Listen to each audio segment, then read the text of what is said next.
Assalamualaikum viewers, this is me Ashfaq Ahmed. Today I'm going to be discussing very important disease that would be diverticular disease. आज का जो हमारा topic होने वाला है वो डाइवर्टिक्यूलर डिजीज़ पे होने वाला है। इसके मतलब कि इस डिजीज़ में क्या क्या होता है, इसके साइन और सिम्टम्स क्या होते हैं, उसकी मतलब जो है ट्रीटमेंट क्या होती है, प्लस में इस कंडीशन में हमें कौन से सर्कमस्टेंसेस जो है फेस करने पड़ते हैं। तो let get start our video on the diverticular disease. पहली वाले वीडियो में काफ़ी अच्छा रिस्पॉन्स आया। मैंने सोचा क्यों ना कि मतलब कि मुख्तलिफ़ किस्म की जो डिज़ीज़ दिन ब दिन बढ़ती जा रही हैं उसकी जो है आपको अवेयरनेस दी जाए और आपको जो है आगाही हो जाए। तो आज का जो टॉपिक है वो हमारा डाइवर्टिक्यूलर डिजीज़ पे है। Basically it is a type of a condition that formation of diverticula. इस कंडीशन में क्या होता है कि ये जो है डाइवर्टिक्यूला जो है बनता है कहाँ पे, हमारे लार्ज इंटेस्टाइन में। अब लार्ज इंटेस्टाइन क्या है? लार्ज इंटेस्टाइन हमारे जो है उर्दू में उसे कहते हैं बड़ी आंत। और प्लस अगर मैं सिंधी में प्रोनाउंसिएशन करूँ, जो सिंधी पीपल हैं सो दैट कैन अंडरस्टैंड, जो है वॾो आंद्रो जीअं आंद्रो हूंदो आहे उनखे असां चवंदा आहियूं large intestine in English. Okay, तो बेसिकली इस लार्ज इंटेस्टाइन में डाइवर्टिक्यूला किसे कहते हैं? अक्सर आपने लोगों में देखा होगा कि जो है कान के एरिया पे एक जो है मसल टाइप उभरा हुआ गोश्त होता है। ऐसे ही कुछ लोग ऐसे होते हैं जहाँ पे कान के उभरे हुए हिस्से पर गोश्त होता है एक्स्ट्रा। सिमिलरली इसी शेप का जो है, जो इसी स्ट्रक्चर का जो है मतलब कि स्मॉल पोच लाइक प्रोट्रूजन्स जो है बनता है हमारी कोलोन में, लार्ज इंटेस्टाइन में। ओके, कोलोन में इसके जो है डिफरेंट पार्ट्स होते हैं, ascending colon, transit colon, sigmoid colon और रेक्टम जो है हमारे पार्ट हैं। जैसे कि हम हैंड की बात करें तो हैंड में भी हिस्से हैं ना, ये हमारा शोल्डर हो गया, ये हमारा एल्बो हो गया और ये हमारा हैंड हो गए, फिंगर्स हो गए। तो उसी तरह लार्ज इंटेस्टाइन के पार्ट होते हैं। तो वहाँ पर ये जो छोटे छोटे पोच लाइक स्ट्रक्चर प्रोट्रूजन्स जो हैं बन जाते हैं। जो अगर एक ऐसा प्रोट्रूजन्स, ये पिक्चर में दे रहा हूँ आप देखें, अगर ऐसा प्रोट्रूजन्स एक बने तो उसे हम कहते हैं डाइवर्टिक्यूला। अगर एक से ज़्यादा बन रहे हैं तो उसे हम कहते हैं डाइवर्टिक्यूलोसिस। मल्टीपल जो है मतलब कि डाइवर्टिक्यूला बने तो उसे हम डाइवर्टिक्यूलोसिस बोलते हैं। और प्लस में अगर जो उसी जो है पोच लाइक स्ट्रक्चर जो है, हम इंग्लिश में उसे पोच लाइक स्ट्रक्चर बोलते हैं। तो अगर उसी मतलब के पोच लाइक स्ट्रक्चर में जो है इन्फ्लामेशन हो जाए, नेक्रोसिस हो जाए, मतलब कि वो सूज जाए और उसमें ज़ख़म होना शुरू हो जाए उस पोच में, तो उसे हम कहते हैं डाइवर्टिक्यूलाइटिस। मतलब कि इन्फ्लामेशन जो है हो जाए, डाइवर्टिक्यूला बिकम इन्फ्लेम्ड। तो ये एक ऐसी डिज़ीज़ है, इसमें जो है छोटे जो है हम I can also say the दाने नमा स्ट्रक्चर जो है लार्ज इंटेस्टाइन में होते हैं। ये जैसे होते हैं मतलब कि इसमें काफ़ी जो है इरिटेशन होती है पेशेंट को। तो ये मतलब कि एक डाइवर्टिक्यूलर डिजीज़ है। अगर मैं इसकी जो है रिस्क फैक्टर या कॉजेज़ की बात करूं कि इसमें ऐसा क्यों होती है डिज़ीज़ और इसकी वजह क्या है, बेसिकली इसमें मल्टी फैक्टरल जो हैं इसके कॉजेज़ हैं मुख्तलिफ़ किस्म के, लेकिन जो मेजर हैं वो मैं आपको बता रहा हूँ। सबसे पहले जो है जेनेटिक प्रीडिस्पोजिशन। अगर जो है हिस्ट्री में आपके ख़ानदान में वो जो डिज़ीज़ होती आ रही है तो चांसेस है कि ये आपको भी मतलब कि हो सकता है। प्लस में जो है सेकंड नंबर पे है रिस्क, एनवायरनमेंट रिस्क फैक्टर। काफ़ी ऐसी चीज़ें हैं एनवायरनमेंट में जिससे हमें ये लग सकती है, जैसे कोई खाने की चीज़ हो गई या प्लस समथिंग एल्स। तो ऐसे एनवायरनमेंट में भी रिस्क फैक्टर्स हैं जिसके ये हमें चांसेस हैं कि ये डाइवर्टिक्यूलर डिजीज़ लग सकती है। अगर ऐसे कौन से रिस्क फैक्टर हैं, सबसे पहले मैं एक एग्जांपल दूं, जो है ओवर 14 ईयर्स मतलब कि ओल्ड, 40 से ऊपर के लोग या 40 के लोग जो है अक्सर जो है लो फाइबर डाइट लेते हैं और जो है लो फाइबर डाइट लेते हैं, लेकिन हमें हाई फाइबर डाइट लेनी चाहिए। लेकिन वो लो फाइबर डाइट लेते हैं इस वजह से भी हो सकता है, प्लस में वो लो ही ले रहे हैं तो ऊपर से उन लोगों का जो है हाई फैटी फूड्स लेते हैं। अब हाई फैटी फूड्स कौन से होते हैं? जिसमें जो भी ऑयली खाने हो उसे हम हाई फैटी फूड्स कहते हैं। और मतलब कि ओबेसिटी वाले लोग जो हैं, तीसरे नंबर पे मैं कहूँ जो मोटापा लोग हैं, उसमें भी चांसेस है ये डायबिटिकुलर डिजीज़ हो सकती है। और जो है सैनिटरी लाइफ स्टाइल, ये एक इम्पोर्टेंट है कि एक बंदे का कौन सा लाइफ स्टाइल क्या है, वो क्या क्या उसकी हैबिट्स हैं। अगर वो स्मोकिंग करता है तो भी हो सकता है, अगर वो है अल्कोहल यूजेस है तो भी हो सकता है। और प्लस में जो है अगर वो एक पेशेंट है कि वो ट्रीटमेंट ले रहा है या मेडिसिन ले रहा है, सर्टेन मेडिकेशन ले रहा है, लाइक एनसाइड्स हो गए, non anti inflammatory drugs, non steroid anti inflammatory drugs, अगर ये ले रहा है तो चांसेस है कि ये डायबिटिकुलर डिजीज़ उससे हो सकती है। अगर मैं पैथोलॉजी की बात करूं कि ऐसा क्या डिस्टर्बेंस होती है कि ये डायबिटिकुलर डिजीज़ है, इसमें कौन से डिसऑर्डर्स होते हैं। बेसिकली जो हमारा लार्ज इंटेस्टाइन है, जैसे कि ये हमारे स्किन है, इसकी भी लेयर्स हैं, एपिडर्मिस है, डर्मिस है, हाइपोडर्मिस है। ऐसे ही सिमिलरली हमारे जो है लार्ज इंटेस्टाइन में जो है उसकी भी लाइनिंग्स होंगी, लाइक जो हो गया म्यूकोसा हो गया, सब म्यूकोसा हो गया, मस्क्यूलर लाइन हो गई, सेरोसा हो गया।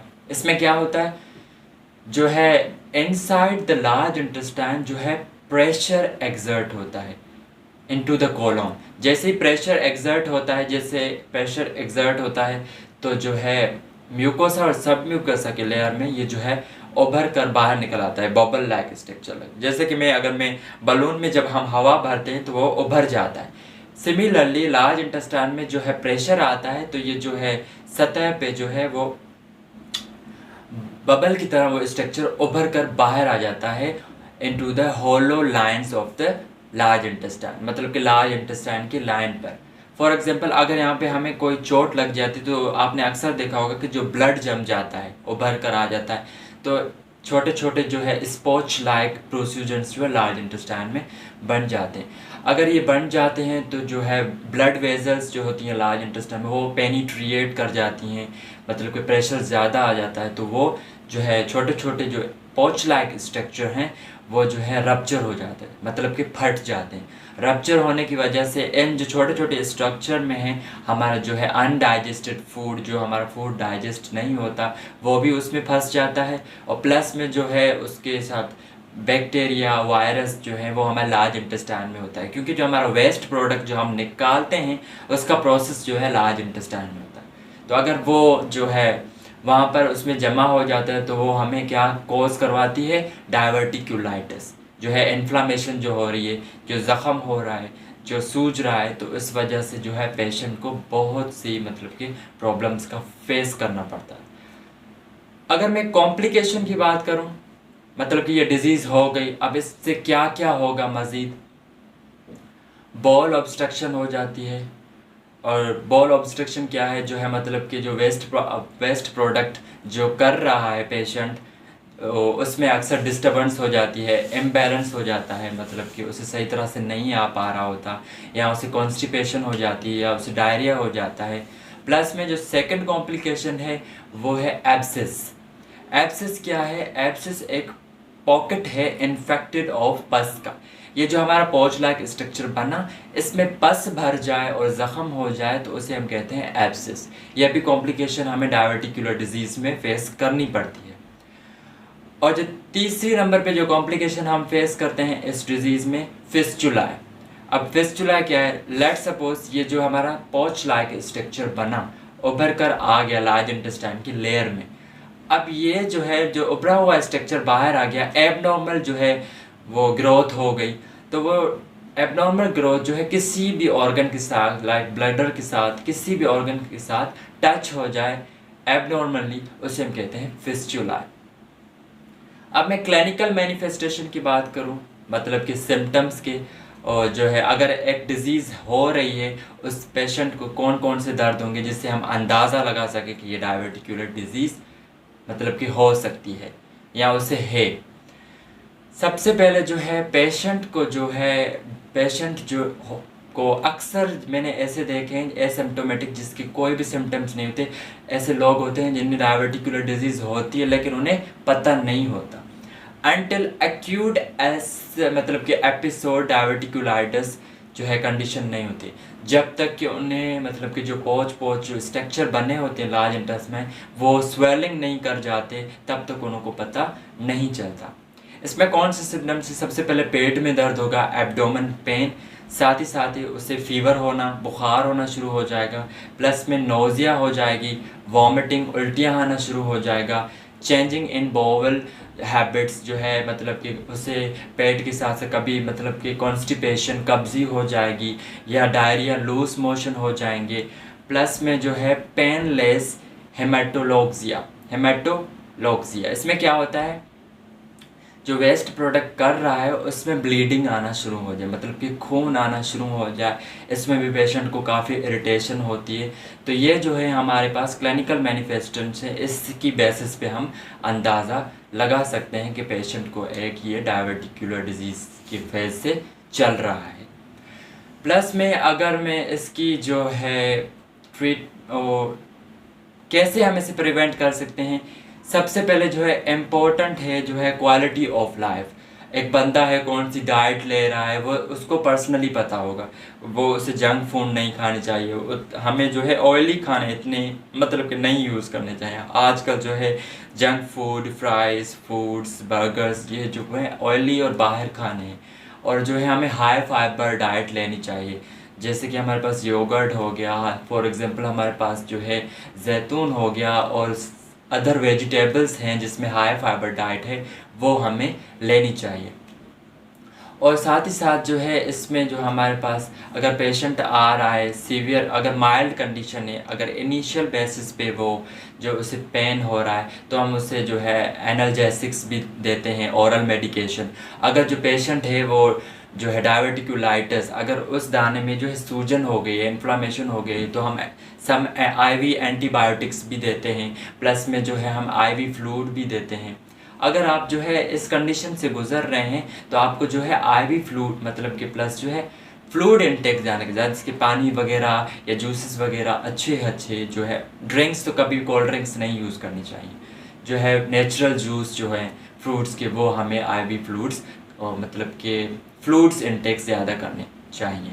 अगर पेशेंट सीवियर कंडीशन में उसे हम आईवी एंटीबायोटिक भी देते हैं, और प्लस में जो है हम आईवी जो है मेडिसिन्स जो हैं वो भी थ्रू द वीनस हम प्रेस्क्राइब कर लगाते हैं, ताकि वो पेशेंट की जो है सीवियरिटी जो सम रिड्यूस कर सके इन मतलब के सिम्टम्स को। और अगर जो पेशेंट जो है जीआई, अगर जो है गैस्ट्रो इंटेस्टाइनल जो ब्लीडिंग शुरू हो जाती है, तो हम सर्जरी के प्रोसेस भी होते हैं।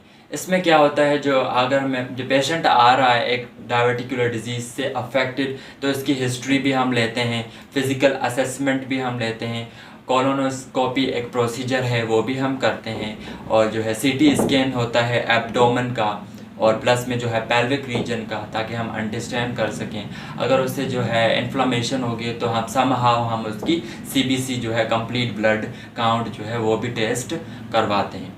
सर्जरी इसमें कौन सी हो जाती है, कोंगुलेशन जो है एक सर्जरी होती है, वो भी हम इसमें अगर पेशेंट को जो है क्रिटिकल हो रहा है, जो ब्लीडिंग होती जा रही है उस पॉच लाइक स्ट्रक्चर से, तो हम क्या कहते हैं उसकी जो है क्लिप, जो जहाँ से वो आर्टरी जो है ब्लड रप्चर हो चुकी है वहाँ पे हम जो है क्लिप लगा देते हैं through the procedure of surgery. तो दीज आर जो है हमारे पास ट्रीटमेंट हैं, प्लस में जो है हमने जो डायवर्टिकुलर्स की जो मैनिफेस्टेशन थी वो भी मैंने आपको बताया, कॉम्प्लिकेशन के बारे में वो भी आपको मैंने बताया। तो जो डायवर्टिकुलर डिजीज़ जो है आजकल वो भी हम काफ़ी पेशेंट्स में देख रहे होते हैं।